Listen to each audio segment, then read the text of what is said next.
Tá bom. Bom, eu estava falando aqui sobre a ideia, a definição assim de frase. O que a gente tem que lembrar quando a gente pensa em frase? Frase é todo enunciado que o suficiente em si mesmo ele tem um sentido, ele tem uma comunicação por si.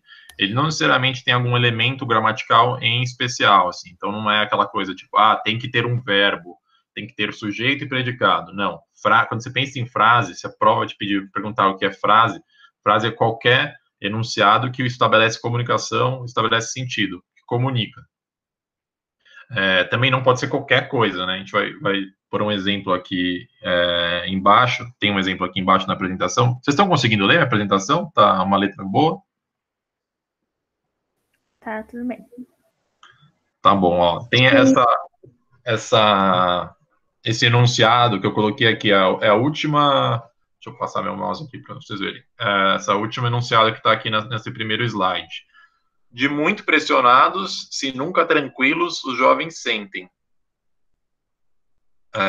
Vocês acham que isso é uma frase? O que vocês acham disso?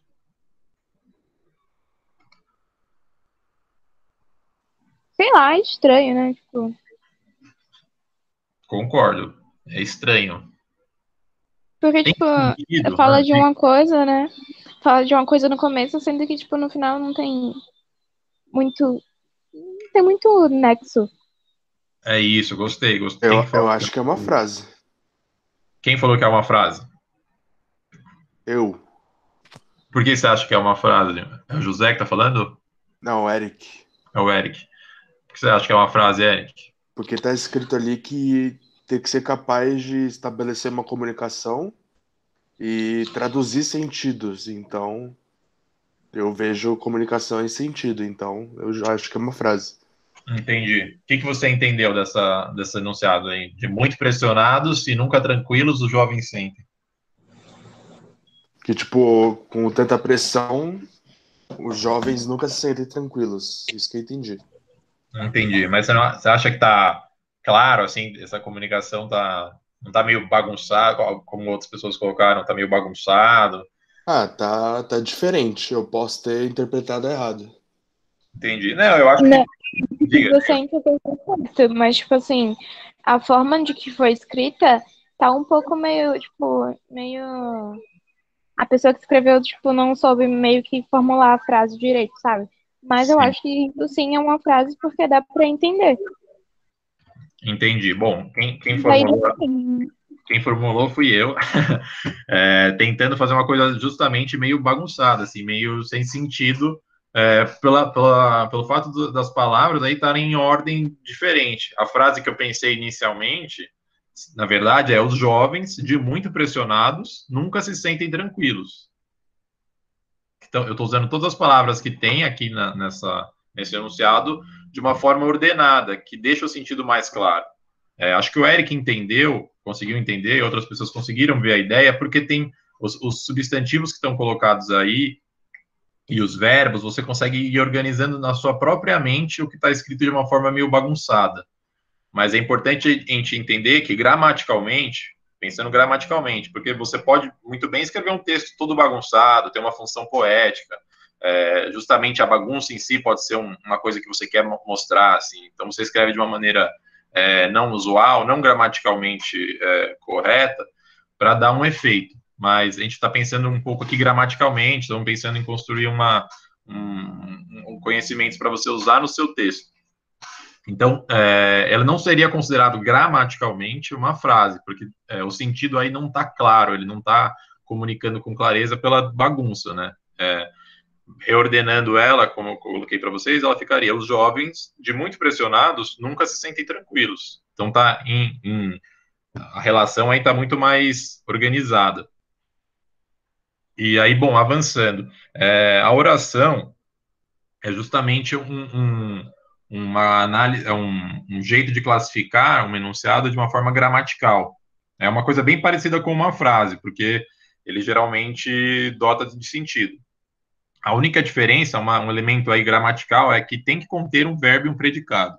Então, se a prova te pedir para contar num textinho quantas orações tem aí, você vai fazer a divisão a partir dos verbos. e o verbo ele é acompanhado de um predicado, né? Alguma coisa que flexiona com o verbo, uma ação feita por alguém, uma ação feita em algum objeto. Então, você vai juntar esses parzinhos e isso é uma oração. Mas a gente pode pensar também, mas uma oração, então é necessariamente uma frase.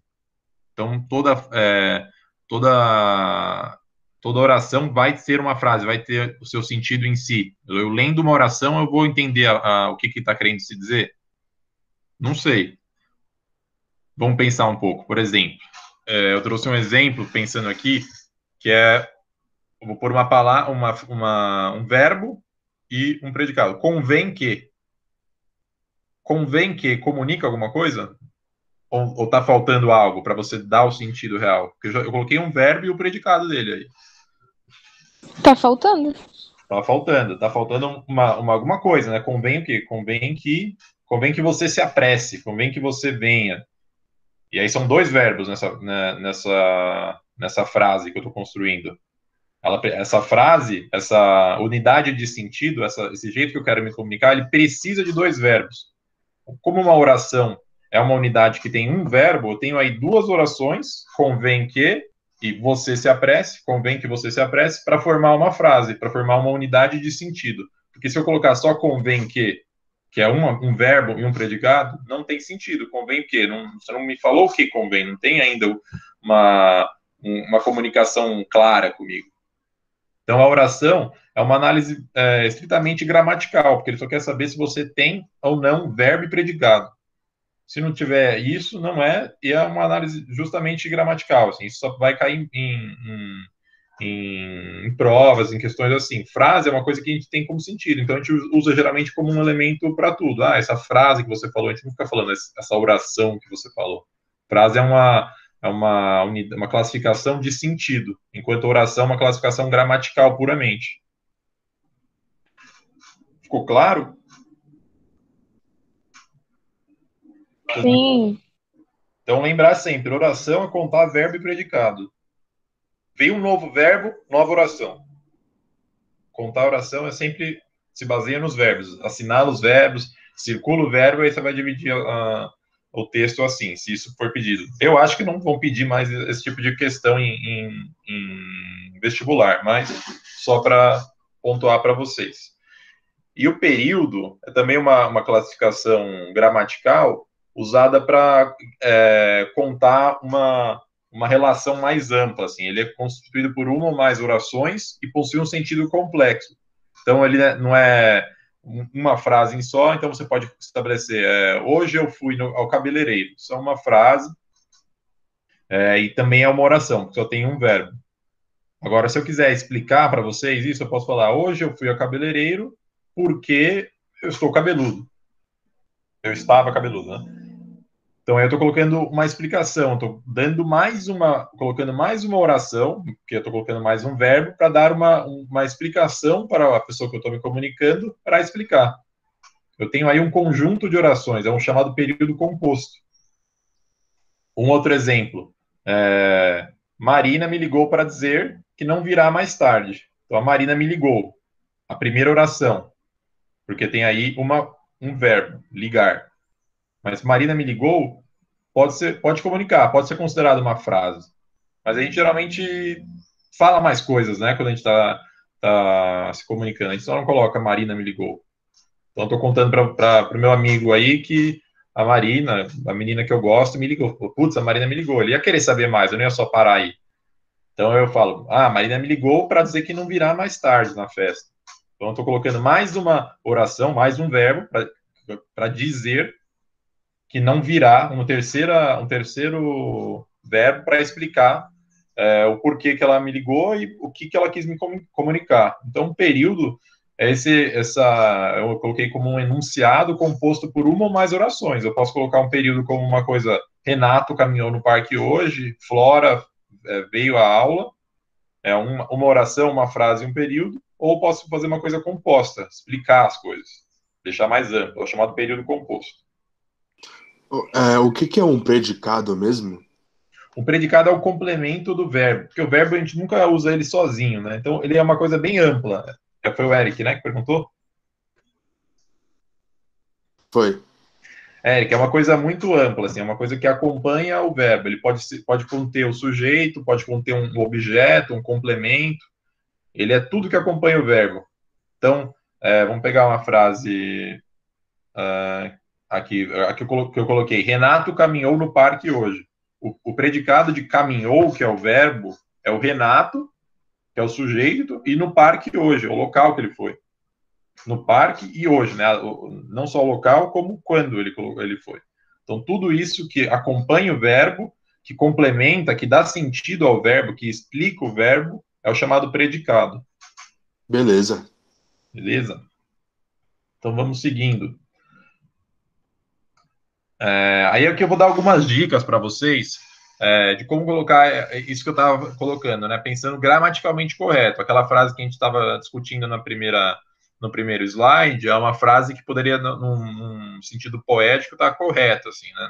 Tanto que a ideia de correto para poesia, assim, não é uma coisa que você fica olhando gramaticalmente. Mas ele escreveu desse jeito meio estranho. Tipo, é um outro sentido que você quer usar as palavras. Pensando num texto de prova, pensando na gente, vocês aí que vão estar entrando nas faculdades ano que vem, no outro ano, a gente tem que pensar justamente nessa ideia de escrever gramaticalmente correto, de uma forma simples, não precisa de grande perfumaria, é pensar em escrever algo que dê sentido, assim, transmita a minha ideia de uma forma simples e clara.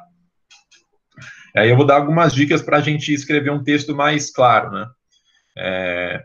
Como a gente vai escrever uma frase aí, uma unidade de sentido de uma forma mais clara? Dica número 1, excluir ambiguidades. Vocês sabem o que é ambiguidade? Eu não. Eu coloquei aqui, ó, no slide, a definição dela no dicionário, que tem ou pode ter mais de um sentido, que desperta dúvida, vago, impreciso. Então, quando uma coisa é chamada de ambígua, ela não tem clareza porque ela pode ter mais de um significado. A Flora deu um exemplo muito legal para a gente de uma ambiguidade possível quando, por exemplo, a gente tem alguém que chama socorro e eu grito socorro. E aí eu posso falar, putz, mas será que ele está passando por apuros ou ele está chamando a socorro que está aqui na sala? Entende? A gente tem que fugir das ambiguidades no nosso texto. Nosso texto não pode ser ambíguo.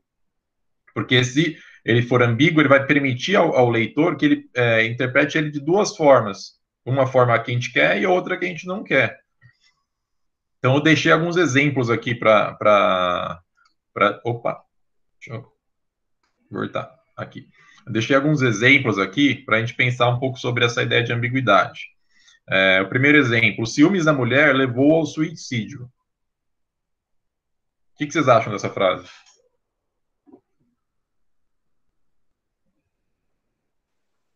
É direta, né? Ela é ambígua? Ela permite mais de um significado? Ou ela é muito clara? O que vocês entenderam por ela? É muito clara. Quem tinha ciúmes aí? A mulher? Todo mundo concorda?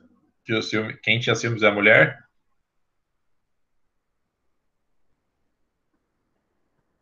Não, acho que era o homem, por causa que ele fala levou-o. É justamente isso. Dá para interpretar dos dois jeitos. Por quê? Porque essa frase, gramaticalmente, ela não está precisa, ela não está correta. Quem tem ciúmes? Eu posso interpretar os ciúmes da mulher, os ciúmes que a mulher tinha, levou o homem ao suicídio. Ou posso interpretar também os ciúmes que ele tinha da mulher, então os ciúmes que eu tenho do gato, do cachorro, da mulher, levou ao suicídio. Estou explicando que os ciúmes dele em relação à mulher, a mulher dele, levou ao suicídio. Eu entendi que, tipo assim, os ciúmes da mulher fez com... Ela teve muitos ciúmes, aí daí ela se matou. Então, é justamente isso. Essa frase, ela permite muitas interpretações. A gente tem que sempre pensar em escrever, fechando as interpretações. A gente tem que pensar, quando eu estou escrevendo, eu tenho que falar, o que eu quero falar para o meu leitor? Eu tenho que deixar claro, eu não escrevendo um texto de redação, por exemplo, né? Porque se eu estou escrevendo uma poesia, como a gente estava falando, essa preocupação é um pouco menor, né? Porque eu falo, putz, eu quero que ele tenha vários significados. Eu quero que esse texto dialogue com ele como ele quiser. Mas não é o caso de um texto fechado, onde eu estou passando minha opinião, por exemplo. Quando eu quero passar minha opinião, eu quero passar de uma forma clara. Ou quando eu quero passar um recado para alguém. Imagina você passa um recado super importante para alguém de uma forma ambígua. Aí a pessoa vai lá, vai repassar o seu recado e ela vai passar do significado diferente. Então é isso, assim, a gente tem que pensar o texto de uma forma a evitar esse tipo de ambiguidades. Essa frase, ela está mal escrita por conta disso, porque ela permite dois significados. Imagine isso um enunciado de um jornal. Não fica claro para o leitor quem que tinha ciúme, se ele ou a mulher. Vamos pensar a segunda aqui agora. Conheci-o quando ainda era criança. O que vocês acham dessa? Tá clara essa? É mais clara? Dá para ter mais de um significado?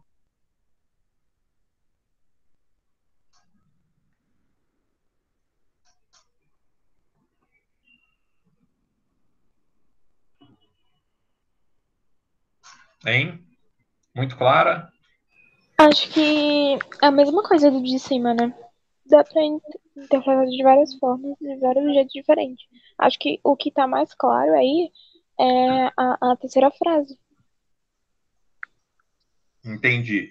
Bom, só vou dar uma sugestão para essa segunda frase, né? A primeira eu falei, mas eu não dei uma sugestão. Essa segunda, né? Conheci-o quando ainda era criança. Não fica claro quem era a criança aí, a pessoa que foi conhecida ou a pessoa que está falando, né? Então, se eu quiser passar, que eu não sei nem o que ele queria dizer aqui para mim, se eu quiser que essa frase fique claramente indicada que eu era criança, então eu coloco, conheci-o quando eu, deixa especificado, põe a pessoa que está colocada, eu ainda era criança. Ou conheci quando ainda era criança, quando ele ainda era criança. Então tem que colocar justamente a pessoa aí que eu estou me referindo. Ele ou eu. Isso não está claro, ele omitiu isso aqui no texto. Então deveria, após o quando aqui, deveria ter a pessoa que era criança.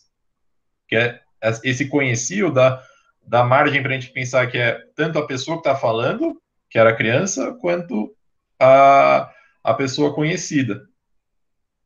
O terceiro exemplo, que alguém comentou que ele está mais claro, eu acho que ele também peca na mesma coisa, porque ele tá faltando alguma coisa aí, porque eu posso interpretar como a demissão do ministro, como o ministro sendo demitido, ou a demissão feita pelo ministro, né? Que a demissão do ministro pode ser aí, por essa ausência de especificação, pode ser tanto essa ideia do ministro demitido, quanto o ministro que demitiu. Então, se eu quiser Esse passar... é o problema do português. Tipo, esse é o problema do português. Porque, tipo, as coisas ficam dependendo muito uma da outra. Tipo, você nunca vai ter uma coisa meio, tipo, exata. Muito clara, você acha? Então, é justamente essa ideia que eu estou querendo discutir com vocês hoje. A gente precisa pensar a nossa escrita, principalmente, a nossa fala também, mas de uma forma a deixar a coisa mais clara possível, assim. Deixar que não tenha aberturas para a pessoa pensar de uma forma diferente da que a gente quer. Então, o português dá algumas ferramentas para a gente tem que deixar uma frase bem fechadinha e específica. Esses três exemplos que eu coloquei para vocês, eles são abertos, foram escritos de forma a permitir uma interpretação ambígua, uma interpretação dupla. Então, a gente tem que usar as ferramentas que o português dá, a gente tem que ler nosso português, nosso escrever e falar, tá certo, tá bem exato. A ideia de exatidão aqui é importante, para a gente não justamente cair nessa coisa muito aberta, né? Então, a demissão feita pelo ministro... Eu tenho uma pergunta. Diga lá. Quando, assim, tá, tipo, tendo um texto, tipo, numa prova, e você vai ler, e, tipo, você começa a pensar no lado de ser direto e ser feito esse aí, que você tava falando agora. Ambíguo. Isso. Aí, tipo, como que a gente vai saber a diferença entre eles dois? Porque muitas das vezes, tipo assim, você lê uma coisa e, tipo, entende outra coisa. É muito meu problema nas provas da escola, que, tipo assim, eu presto atenção e foco em uma coisa sendo que eu esqueço que pode ter outra coisa também lá dentro do texto. Então, tipo, fica muito difícil para perceber o que é direto e o que não é direto. Feito essa última frase. Porque para mim, tipo, ficou bem claro que o ministro foi demitido. E não, tipo, ele que demitiu. Gostei da pergunta, Flora. Se essa frase, por exemplo, vem sozinha, e a pergunta, que essa frase ela é meio uma pegadinha, né? Eu concordo com você, porque às vezes a gente lê a frase assim de bate-pronto, fala, ministro demitido. Mas se a frase vem com uma pergunta em relação a alguma possibilidade de duas interpretações, ou quantas interpretações a gente pode ter? Então, é aí que a prova está te falando. Leia de novo. Leia mais uma vez. Ou quando a gente está pensando num texto assim, e aí você tem que entender o sentido do texto. Para além do texto em si, das palavras que estão ali, a gente precisa dar uma paradinha assim antes de falar, tá, que texto, o que é isso aqui? Que texto é esse? É uma propaganda? É uma bula de remédio? Uma receita de bolo? É um texto de opinião? Essa interpretação um pouco mais geral do texto, não das palavras, do que ele está querendo comunicar, mas do gênero do texto, ajuda muito a gente a pensar nos significados.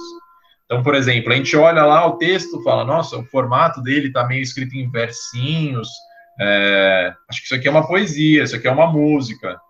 Aí a gente já começa a pôr alguns filtros para nossa leitura, né? Já que é uma poesia, uma música, eu vou ler justamente dessa maneira mais possibilitando ambiguidades, possibilitando múltiplos significados, e não de uma maneira tão fechada. Ou, por exemplo, eu estou lendo uma reportagem de um jornal, caiu lá na prova uma reportagem de um jornal. É outra cabeça. É outra cabeça porque eu falo, eles querem me passar uma mensagem clara. Se eles não passarem, o texto está errado. É justamente essa primeira postura que a gente tem em relação ao gênero do texto, que é o tipo de texto que a gente está lendo, que ajuda a gente identificando o sentido de uma forma mais fácil. Então, Flora, e para todo mundo, sempre em provas, as questões, eles querem muito que a gente relacione com o gênero do texto. Eles brincam muito nas provas com diferentes tipos de texto, com textos e imagens, com vários gêneros de texto, com música, com poesia, com matéria de jornal, com propaganda. São vários textos diferentes que demandam posturas nossas, como enquanto leitores, diferentes. Então, estou lendo uma propaganda, a propaganda adora brincar com duplo sentido. Porque gera uma empatia, uma risada, eles tentam te conquistar pelo esse duplo sentido. Ou estou lendo uma poesia, ele quer que você tenha muitos significados, que seja uma coisa mais subjetiva, que dialogue de formas diferentes. Ou estou lendo um jornal, não, aí é papum, é texto objetivo. Então, essa postura eu acho que é uma boa dica aí para a gente ler textos. Aí eu vou deixar um exercíciozinho aqui para a gente fazer. Ó. Eu tô falando essas coisas, gente, eu baseio todo o meu curso em Enem. É isso que cai em Enem. Tendo essas habilidades, dá para fazer. Vou deixar uns 3, 4 minutinhos aí para a gente pensar nessa questão. Vou ler para vocês, mas vão pensando por si aí. Enem de 2003. No ano passado, o governo promoveu uma campanha a fim de reduzir os índices de violência. Noticiando o fato, um jornal publicou a seguinte manchete: campanha contra a violência do governo do estado entra em nova fase. Pensando nessa minha dica que eu coloquei, note aqui, ó, a gente está lendo a questão e a gente já fala. A gente já pensa aqui, ó, pensa com nós mesmos. Um jornal publicou a seguinte manchete. O que a gente espera de uma manchete de jornal? Objetividade, clareza. Não é uma coisa que tem que me dar muitas interpretações de significados. O jornal quer que você tenha uma informação clara.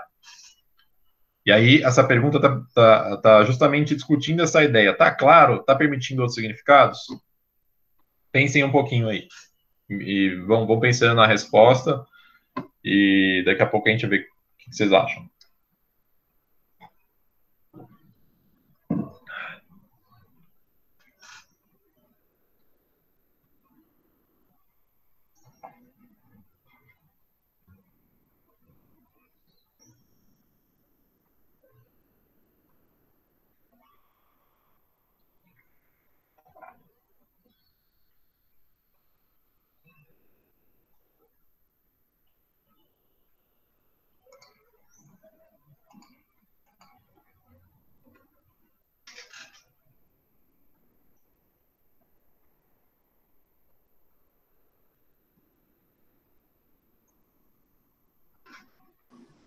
Eu colocaria aí. Eric aí já deu a opinião dele. Vamos dar mais uns 2 minutinhos aí. O que vocês acham, gente? Quem tá quietinho aí também quero ver participando. Vitória, Paula, Mônica. O que vocês acham?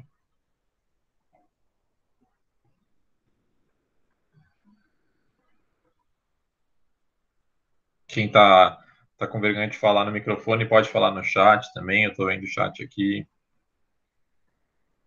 Eu acho que é E também. Paula acha que é E. Quem mais? Flora, o que você acha? Você que tava com essa questão das questões de interpretação. Eu tô em dúvida. Me conta um pouco da sua dúvida aí. Vamos fazer junto essa questão.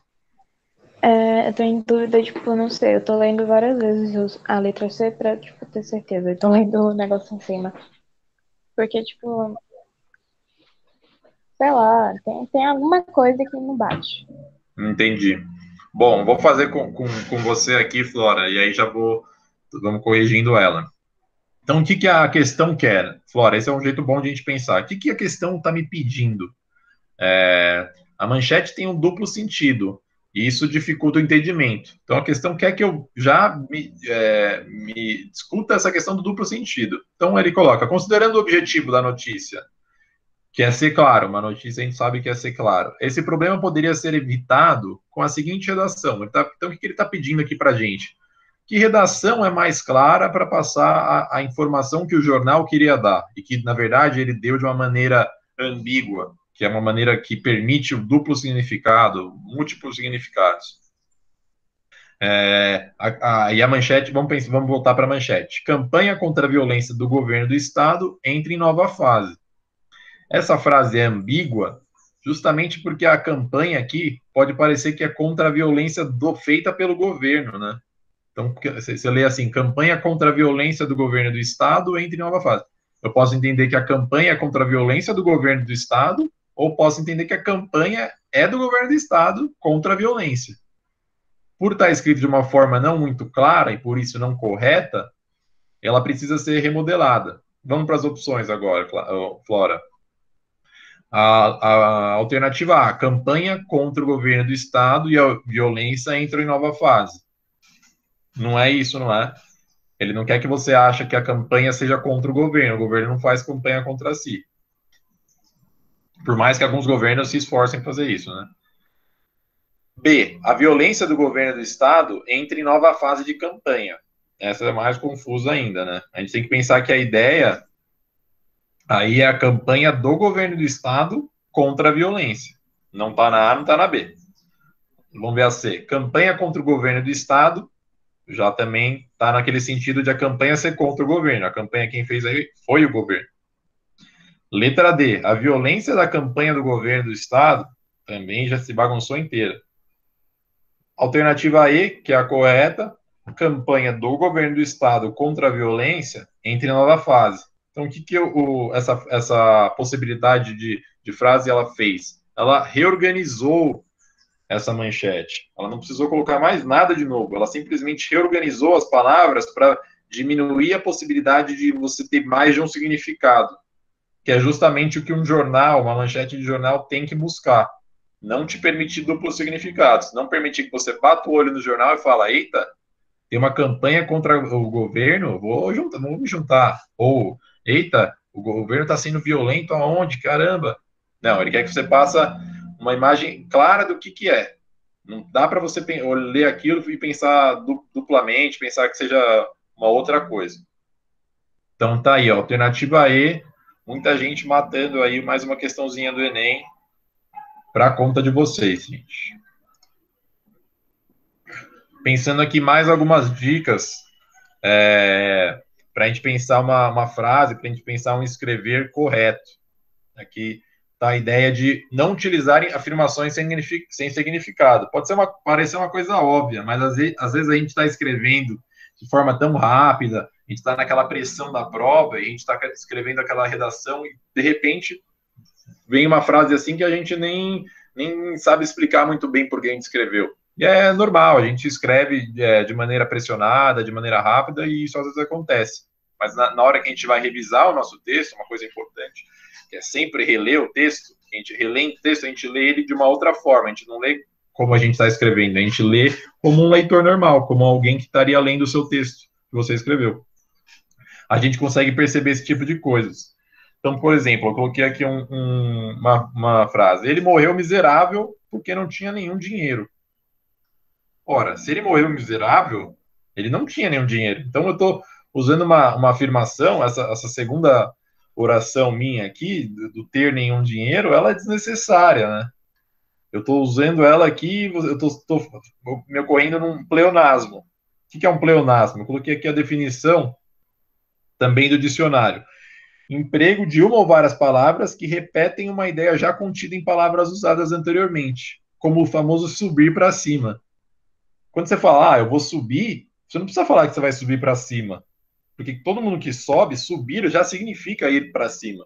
Então eu tô caindo num pleonasmo. Tem um pleonasmo eu falar subir para cima. É um pleonasmo eu falar que Oi, O muito melhor também é, né?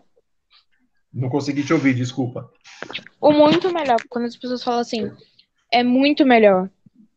Então, o muito melhor, ele já não é, pode ser considerado, porque o pleonasmo é o uso de uma coisa repetida de uma maneira desnecessária, assim, não precisa mesmo, não me traz nada de novo. O muito melhor, eu estou aumentando a ideia do melhor. Não é que o São Paulo é melhor que o Corinthians. Não é simplesmente melhor, ele é muito melhor que o Corinthians. Então, eu estou querendo dar uma outra qualidade a esse melhor. Estou dando uma intensidade a mais. O muito aí, ele pode ser necessário para o efeito que eu quero dar para a minha frase. Agora, o subir, eu não consigo classificar o subir para cima, porque subir é sempre para cima, não dá para ser subir para baixo. Então, ele é totalmente desnecessário. Assim como eu tentar querer explicar que ele é miserável porque não tinha dinheiro, porque miserável só tem um significado, não ter dinheiro. Ou fumar faz mal à saúde porque prejudica o organismo. Mas fazer mal à saúde é prejudicar o organismo. Então, se você quiser explicar isso, você explica de uma outra forma. Você não pode se repetir justamente no significado das coisas. Eu poderia falar, fumar faz mal à saúde porque prejudica os pulmões, porque prejudica o rim, porque prejudica a garganta. Então, estou justamente colocando aí que elementos do seu organismo que são prejudicados. Agora, falar prejudicar o organismo é fazer mal à saúde. Não tem mais uma coisa, não estou trazendo nada de novo. Eu estou caindo num pleonasmo. Um corretor, quando lê esse tipo de texto, ele fica meio tipo, irritado. Fala, putz, mas isso aqui é óbvio. Você falou você falou subir para cima, sabe? Tipo, é uma coisa que está repetindo e isso dá uma possibilidade de falar, putz, será que esse aluno está querendo me enrolar? Ele está querendo encher todas as linhas com coisas inúteis? Então, é justamente a gente pensar nas nossas caracterizações para não cair em pleonasmos, não cair em usos inúteis das frases. Vocês entenderam? Sim. Hein? Ficou claro? Sim. Sim. Então vamos pensar, vou dar mais uma dica aqui e aí eu vou fechar com uma tabelinha para vocês terem em mente. As incongruências, né, os erros. Às vezes a gente pensa em algumas coisas como muito, muito utilizadas na língua falada e adiciona no nosso texto, e na verdade elas não têm o significado que a gente está pensando. Essa primeira frase aqui, ó, a paz mundial tem estado constantemente ameaçada, posto que a humanidade se vê dividida por ideologias antagônicas. Antagônicas quer dizer contrárias, né? E a gente fala, não, entendi. A paz mundial, ela está meio ameaçada, né? Ela está em um momento de dificuldade, porque a humanidade está dividida, porque tem muito choque. Dá para entender assim, mas é justamente porque a gente está entendendo esse posto que de uma maneira que ele não é em realidade. Posto que quer dizer ainda que, mesmo que, embora que, é uma ideia de oposição, de adversidade, uma concessiva. Ele não tem a ideia de porquê, mas no uso corrente, às vezes a gente acaba ouvindo essas coisas e, tipo, simplesmente ignorando, falando, é por quê? Entendi. A gente tem que ter cuidado com o significado exato das palavras. Então, sempre na hora de escrever, gente, fiquem tranquilos, usem as palavras que vocês têm familiaridade, que vocês sabem os significados. Não tentem, às vezes, usar alguma coisa que vocês não têm um domínio, para não cair em erros desse tipo. Ou, por exemplo, um erro diferente aqui, né? Um erro de ausência. O progresso da ciência e da tecnologia tem resultado em extraordinário desenvolvimento dos meios de comunicação. Os homens se desentendem cada vez mais. Está faltando alguma coisa aqui. Está faltando uma conexão, um conectivo entre essas duas frases. O progresso da ciência e da tecnologia tem resultado em extraordinário desenvolvimento dos meios de comunicação. Uma coisa positiva. Então, a ideia aí, a segunda frase está me dando uma coisa negativa, né? Os homens se desentendendo. Então, é uma ideia de oposição. Mas não ficou claro no texto, porque justamente está faltando um conectivo aí, está faltando uma palavra que me feche esse significado de, apesar do progresso da ciência e da tecnologia, os homens se entendem. Então, eu posso colocar, o progresso da ciência e da tecnologia tem resultado em extraordinário desenvolvimento dos meios de comunicação, embora, porém, os homens se desentendem cada vez mais, é uma ideia de oposição mais clara. A gente tem que usar esses conectivos para dar sentido. E para encerrar rapidinho, uma listinha do que a gente não pode escrever, que é justamente cair em pleonasmos, na maioria das vezes, ou até em incongruências, que são os erros.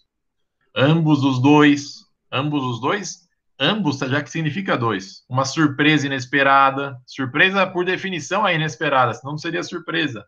Fatos reais. Todo fato é fato. Fato por si é uma realidade. Uma escolha opcional. Toda escolha é opcional. Senão você não escolheria, você seria obrigado a isso. Empurrar para dentro, empurrar opinião pessoal. Opinião, todo mundo já sabe que ela é uma opinião da pessoa. Comparecer pessoalmente, duas metades, adiar para depois. Tudo aí, todas essas frases são exemplos de pleonasmos, de uma conjugação de palavras que tem o significado similar.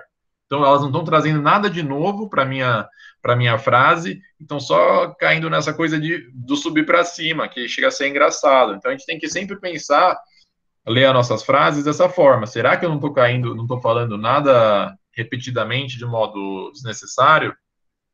Só uma curiosidade. Diga. Não dá para empurrar para fora também? Dá para empurrar para fora, não. Essa eu concordo, ela é mais questionável. É só isso mesmo. Mas boa identificação, Eric. Eu peguei isso de um site de redação, que discute redação, achei uma lista legal. Essa empurrar para dentro e empurrar para fora, concordo com você que ela não é um pleonasmo. Mas é isso, gente. A aula passa rápido, eu espero que vocês tenham entendido. Qualquer dúvida eu estou no WhatsApp, falem nos grupos. Quiserem conteúdo extra em relação a essas coisas, exercícios, me procurem, eu sou o Luiz, estou lá no grupo com vocês, e boa aula de química aí em seguida. Tchau, tchau, gente, e um bom fim de semana.